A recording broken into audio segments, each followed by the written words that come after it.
Sir क्योंकि मैंने महिलाओं का जिक्र किया और एक डेकोरम आता है, बात होती है, तो न्यायपालिका में पहला तो मैं पेंडेंसी पे बात करना चाहूंगी।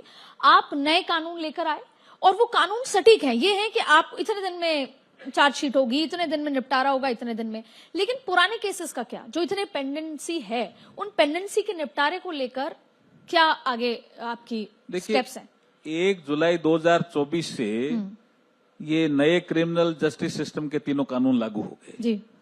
और हमारा जो पोर्टल सिस्टम है वो भी काफी आगे काम कर रहा है। ई कोर्ट प्रोजेक्ट थर्ड में 7,210 करोड़ रुपए नरेंद्र मोदी जी ने जुडिशरी के लिए दिए, वो भी काम तेजी से हो रहा है।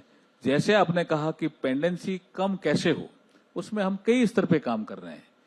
एक तो हम एजिंग एनालिसिस कर रहे हैं, ये हमने सुझाव दिया है और माना भी है सुप्रीम कोर्ट ने भी, हाई कोर्ट ने भी, डिस्ट्रिक्ट जुडिशरी ने भी। क्या कितना पुराना केस है पहले उसको सुनो। कोई 40 साल पुराना केस है पहले उसको सुनना चाहिए, पहले उसको सुनो। 30 साल पुराना केस है पहले उसको सुनना चाहिए। उसके लिए जो रिटायर्ड जज हैं उनको भी हम वापिस रीअपॉइंट करने की प्रक्रिया भी शुरू कर रहे हैं। और इवनिंग कोर्ट का भी एक विषय आया कि उसको भी हम आगे बढ़ा रहे हैं कि इवनिंग कोर्ट लग जाए, तो वो भी एक विषय है। और उसके अलावा भी एक एडीआर करके हमारा एक मैकेनिज्म है जिसको हम बोलते हैं alternate dispute resolution mechanism. Arbitration है उसमें, मीडिएशन है उसमें, कंसिलेशन है।